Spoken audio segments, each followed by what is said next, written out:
Hello everyone, and welcome to you all. I don't know exactly where you are on the globe now, but I hope that it's not too early or not too late. But welcome to you, and thank you for joining our third live Ask Me a Question of the year.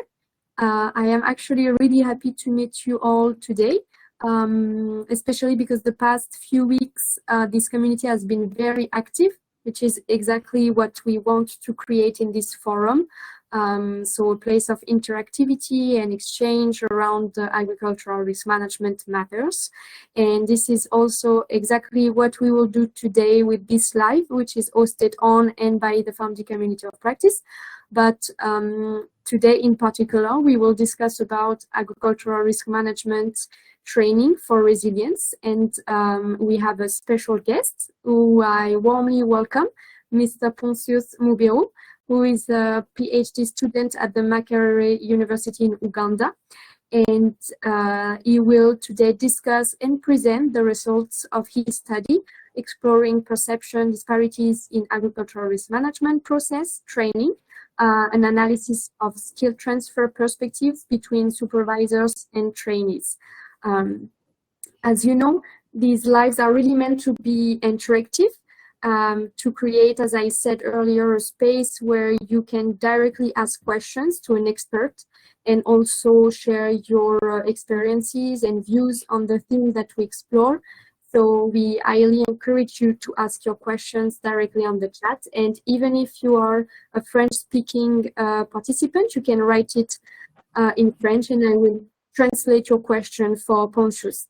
I know that a lot of you are French speaker, but today the event will be in English, but it will be recorded and shared on the community of practice within the next days. So now, without further ado, I would like to welcome once again our expert for the day, Mr. Pontious Mubiru. Over to you.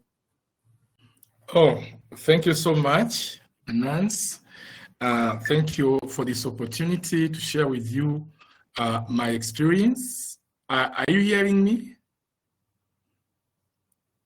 Yes, I hear you well. Okay, thank you. Yes, thank you so much for this opportunity to share with you my experience, especially related to agricultural risk management. I am Pontious Mubiru, as rightly introduced. I come from Uganda, and I'm a PhD fellow from Makerere University, and I'm doing my PhD in agriculture and rural innovation. Prior to that, I've carried out several studies in leadership, business administration, monitoring and evaluation, as well as project planning. Currently, I also teach in one Uganda university called the University of Kisubi, and I'm also a CEO of an NGO that is actually called POM Rural Development Initiative, that is basically interested in livelihood improvement and also creating resilience amongst smallholder farmers, and particularly the youth and the women in central Uganda. So basically, that's me. Shortly after that, I want to give a background or context for what this study was all about. After receiving training and in response to the platform for agricultural risk management training that was conducted in Uganda, with the intention of improving resilience of farmers to address the risks associated with within the agricultural subsector, there were several trainings that were actually conducted. We picked interest in establishing the level of transfer. The assumption of the platform for agricultural risk management was that the skills the extension workers have received must be translated or transferred to the ordinary smallholder farmer. And from the academic point of view, we picked interest in establishing the level of transfer of those skills, because training is incomplete until the skills are transferred. Training is only complete when the skills are transferred to the intended audience, in this respect, the smallholder farmer. So the platform for agricultural risk management came up with a framework, which later came to be known as the agricultural risk management framework, where trainees were encouraged to, one, identify, prioritize, and implement various risks within the agricultural service sector. So we wanted to understand the perception in the process of agricultural risk management. The perception in the process, in this respect, how do the trainees perceive the process, and how do their supervisors perceive the process? The intention of doing that is wanted to establish whether there existed disparities, and if these disparities existed, how could they be mitigated in order to ensure that the ultimate beneficiary, who in this respect is the smallholder farmer, benefits.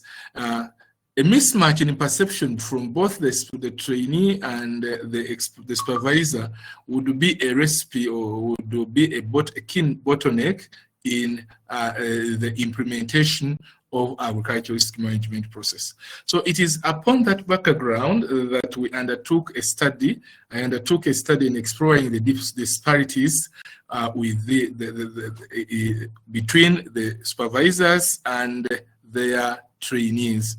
And that's why our study explored the perception disparities and how to mitigate these disparities with the intention of ensuring that the desired outcome, the desired intention of the platform for agricultural risk management training is actually making more relevance to the ordinary farmer in our Ugandan context. So that provides a brief snapshot of what influenced our study, and yeah, basically that's our study.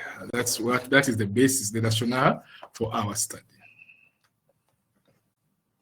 Thank you very much for this introduction of the subject that we will tackle more in depth now.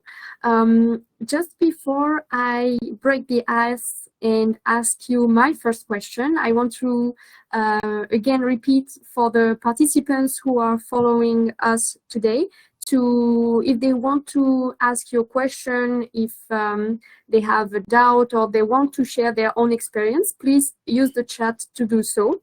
And actually, since the main theme is about agricultural risk management trainings, and some of our participants might have also followed one of the training, I wanted to add a little question directed to you participants today, which I will now read and type down also on the chat.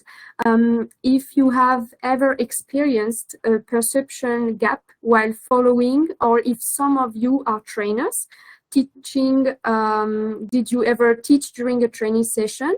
If yes, which ones? And if you experienced a perception gap, how did you overcome these gaps? So I will add it now on the chat, and of course, if you want to share your own experience, that would be very great also for our discussion with Pontious. But now I will ask you my first question.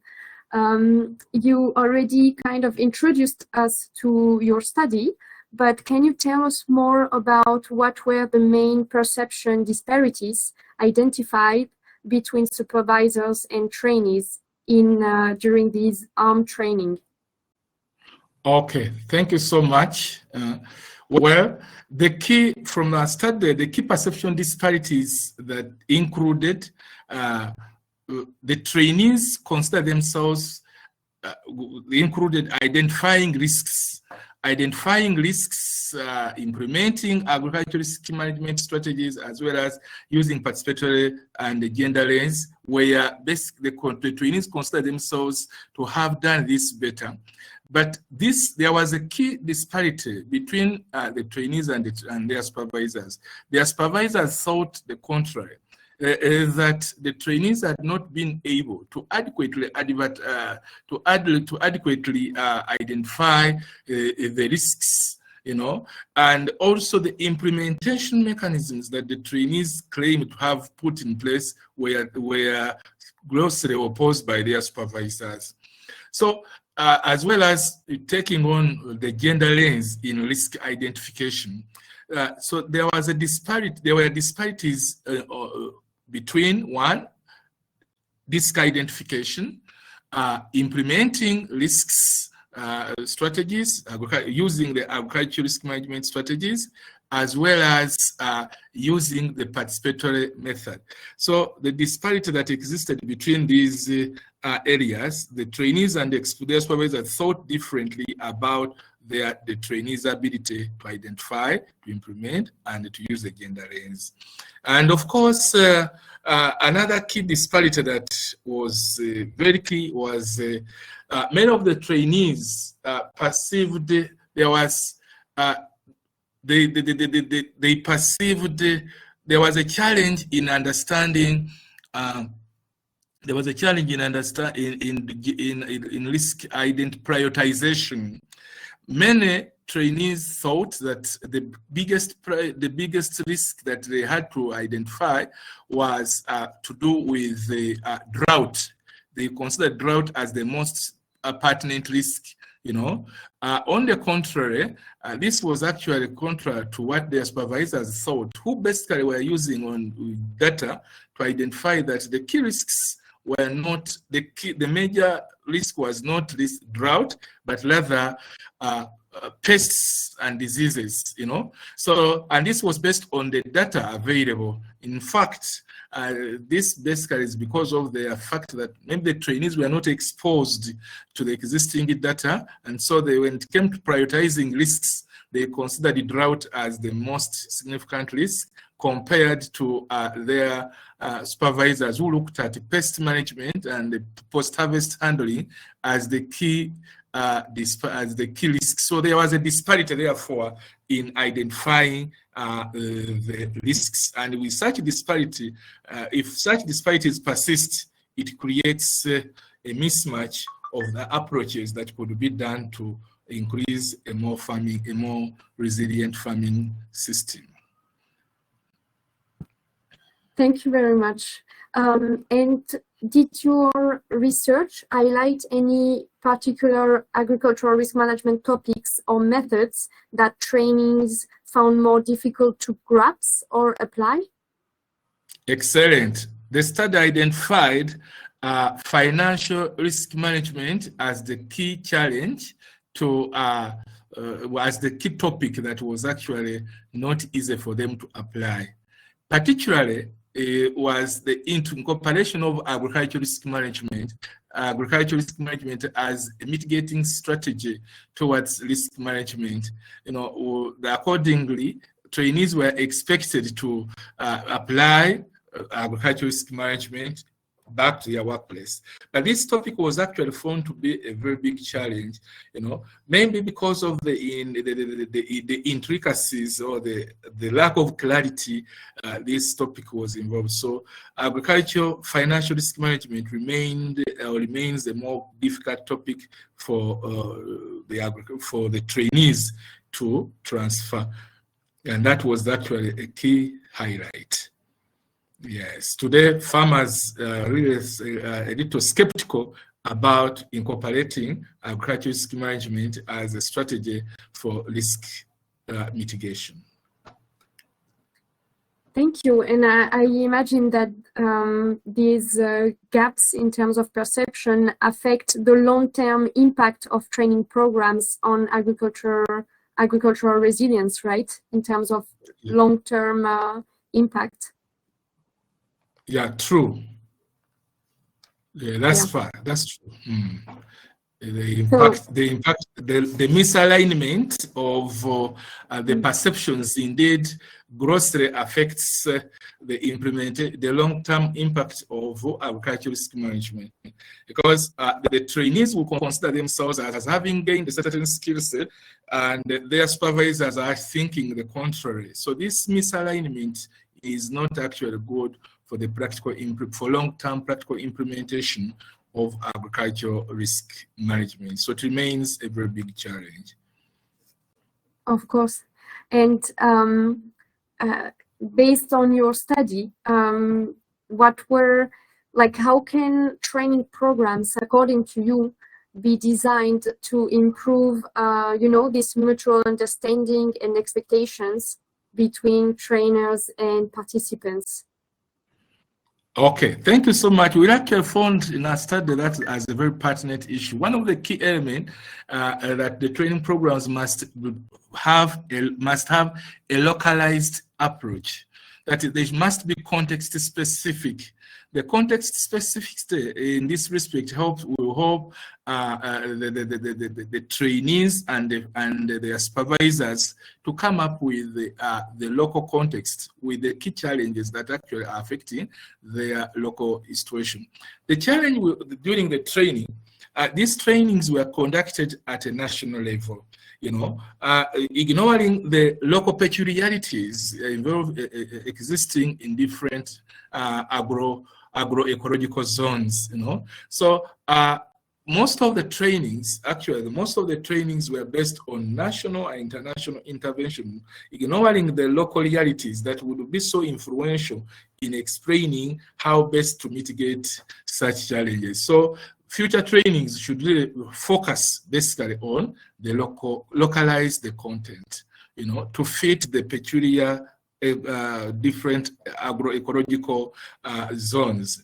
We also note that the trainings should take on a participatory approach. Participatory in the sense that both the trainees and the supervisors must be brought in the same platform, in the same training ground, to appreciate what is expected of them, such that perception disparities that would have emerged after are actually minimized. Because if we are all brought to the same training platform, we tend to appreciate the same training methodology, and the outcome as well as the action plans are jointly designed. So when it comes to the field, therefore, we shall be having a melting point. We shall all be in having a clear understanding, because we have all been involved into the design and the training itself. So there is need for a more participatory approach, where both the trainees and the supervisors co-design the training needs, the training materials that actually they later on will be used for evaluation. And this will actually minimize the tension of supervisors evaluating a program that they themselves did not participate, you know, so they did not know the expectation during the training, and therefore, when involved in evaluating to the extent to which this training has been implemented, that becomes a very big challenge. So there is a need to have for both trainees and their supervisors to co-design, you know, to have a kind of a tripartite program where the trainers, in this respect now, the trainers, the PAM, you know, the supervisors, the multi-stakeholder approach. We look at the trainers, the funders, in this respect, the PAM, and also the trainees coming together to come up with the context-specific methodology that will help them to deliver the content. Yeah, basically, those are the key elements that I think can be incorporated to ensure that the training becomes very user-friendly. Thank you. These are very precise recommendations. I'm just going to go back to, I think, your first point where you mentioned the need of contextualizing and, you know, making sure that the trainees also understand the context. Did the disparities in terms of perception, vary significantly by region or gender or age group? Okay. Well, much as there was no key disparity, there was no key variation in terms of disparity between gender, because actually there was no disparity. But the key element, the key disparities existed according to age. You know, principally The trainees were slightly younger, that is aged between 24 years to 34 years. That was the category of the trainees, compared to their supervisors, who actually ranged between 45 years to 65 years, So the average age was around 50. So in this respect, there was disparity in the age, how people perceived the transfer, and this is basically because of the variation basing on age between the trainees and their counterparts. The other element, demographic element we looked at was the type of the trainee, and we found that majority of the people we trained were agriculturists, that accounted 54%, compared to other professionals like entomologists, like the fisheries officers and veterinary officers. So, but there existed also their perception towards level of transfer also varied. The agriculturists tended to consider themselves to have implemented the agricultural risk management principles compared to the entomologists. This could be attributed to the fact that most of the challenges they were handling were basically requiring the skill set of agriculturists who actually are different in this context from the entomologists, whose main preoccupation were about to do with pest control and pest management. So for them, they consider themselves to have implemented the agricultural risk management more than their counterparts. But the answers to that is explained to the fact that the entomologists were chance and resources maybe to go to the field to explore to encourage people to carry out proper pest management as it would have been. So there was no key disparity in age, rather in gender, but rather we find it in age and the job type of respondents. Thank you. I just want to recall to everyone that if they want, it's their chance to ask some questions. Otherwise, I have many questions as well, but if participants want to ask you something, please do so on the chat.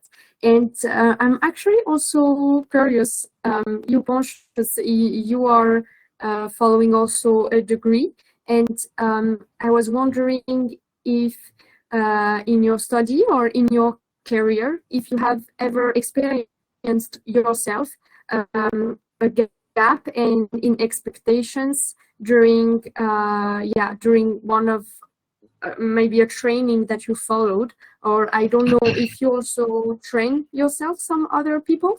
How did you address this? If you've ever felt the gap that you have studied afterwards?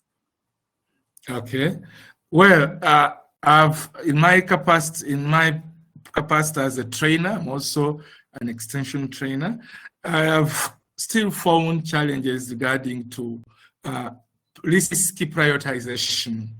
In risk prioritization, there is a scenario when we actually gathered farmers to establish what they consider to be the most significant type of risk that they're experiencing, and how best can we prioritize, because of course there are quite a number of risk sets. But the challenge now comes in, all the people I interacted with considered still drought as the most prevalent challenge, and attempts to tell them to make reference to existing data. So there was a challenge between data and the perception.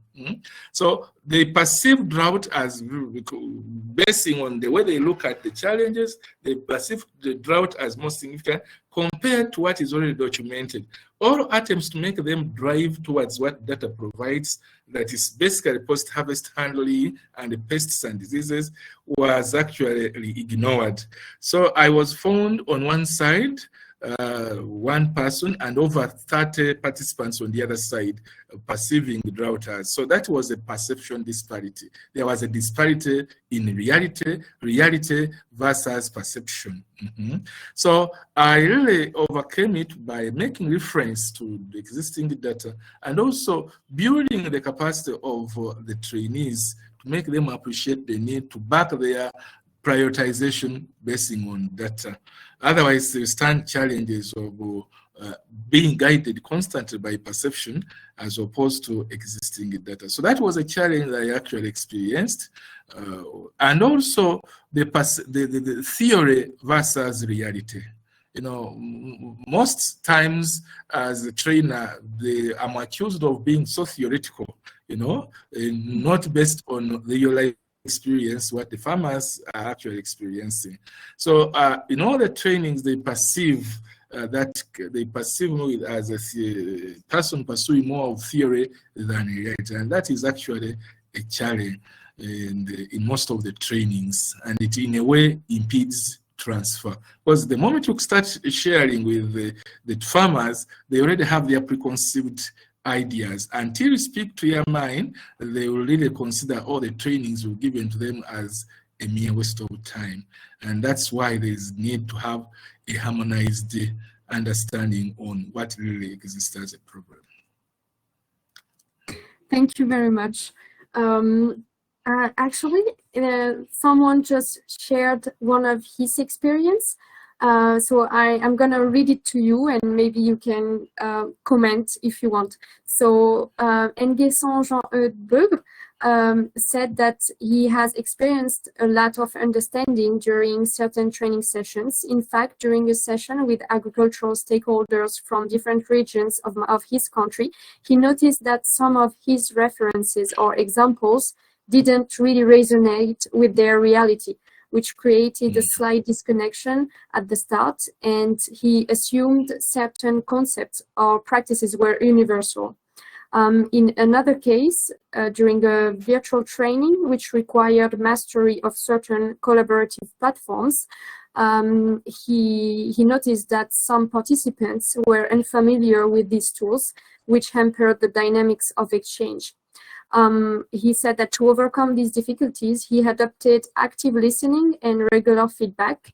He incorporated rapid assessment sessions, surveys, on-the-spot feedback, or open discussions to adjust his example and language as he went along. Then he formulated certain sequences, proposed cases more rooted in the participants' local experiences, and simplified certain tools to promote digital inclusions. Thus, he concludes that by relying on experienced colleagues and participants, he was able to enrich the discussions and strengthen mutual understandings. So in short, these experiences reinforced his conviction that a trainer not only transmits knowledge, but must also create a space for listening, sharing, and continuous adaptation. Good.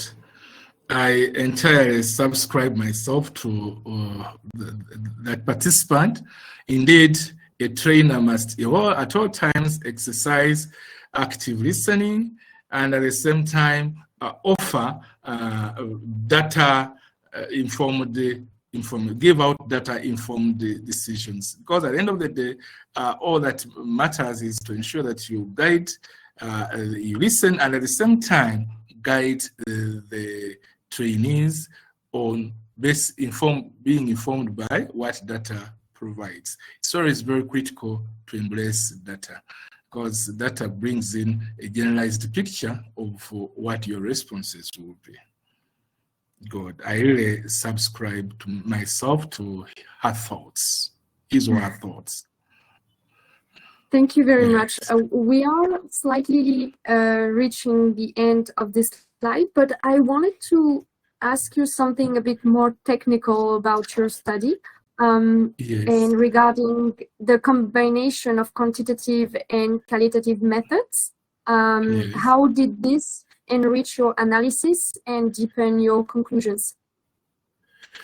Excellent. After having used the qualitative method, to understand the magnitude, the quantitative method to understand the magnitude of the challenge. I had to back it with the explanation. After having understood the what, I wanted to know the why. So knowing the what and the why would help me to come up with a more concrete and more robust conclusion on what explains the disparities. Because as a trainer, I was so much be interested in understanding what could explain these disparities, and this could only be explained quantitatively, but how could these disparities actually also emerge? So I was able to triangulate the information I gained from quantitative with the qualitative explanation, and I think that enriched my conclusion, as you must have seen that in the paper. And yes. Thank you very much. Of course, I will add the link to your study to this chat, and I will also add it to the community of practice so that people can read it and learn a lot from that. I'm gonna ask you my last question, and more regarding also this community. In your opinion, how can communities of practice, like for example this forum FAMD, can support better feedback and between trainees and supervisors, like these forums where there's a big exchange of information, of best practices from practitioners from all over the world. What do you think about these forums, and what can they bring according to you? Thank you so much. I find the communities of practice as very, very important in experience capitalization, in sharing experiences in different fields, as shared by the presenter whose comment you've read. Each community has peculiar issues that could be a learning experience for other community. And the person has commented active listening. So if in such communities, these interactions will help to build capacity, help to build the capacity of different members within the community, as well as sharing the lived experiences. The issue of lived experience is very pertinent because these problems we face are context-specific with the local solutions that could be replicated with other, that could be maybe when shared, replicated in another context using their lived experience. So the communities of practice therefore remain very pertinent and as great tool to encourage knowledge sharing. We also further note that these communities of practice really reinforce the post-training interventions, the post-training. Most of the interventions or most of the focus is on training. But after training, there is a lot happens after training and between training and after training and the implementation. We call it transfer maintenance. How do we maintain the transfer in the field? So it is after this, there should be a deliberate effort for communities of practice to follow up, to make a deliberate follow-up of the trainings so as to pick sense on what has worked and what has not worked. So sharing what has worked and what has not worked can be a good basis for maybe agriculturists, this community of practice, to redesign programs that really basing on good experiences gained from the communities of practice. Yes. Thank you so much. So you heard it from Pontious. These communities are very important, and we should all take advantage from it. So this is why also we created FAMD, and this is what we want to do, to make to use all this knowledge from so many people with different backgrounds and different experiences to make something good out of it, to advance agricultural risk management to make sure that we can find solutions to problems and we can improve. So thank you so much. We have reached the end of this live. I know it's always very short and we cannot tackle everything, but this is also a way to be a bit more interactive. And of course, I only encourage you to go and have a look and read the entire study of Pontious Mubiru. It's a very interesting and relevant study for particularly our community of practice. So again, I want to thank our special guest for the day. Thank you very much, Pontious. It was very interesting, and thank you for also going deeper in all the questions that I have asked. And I also thank very much all the participants who joined us today and who have also shared their insights in the chat. I wish you all a very good rest of the day, and I think that we will meet again in September for other lives. But we keep on making this community live, and again, I encourage you to ask questions, share your updates, and yeah, try and use this platform to make to advance the agricultural risk management. Thank you so much, everyone. Thank you so much.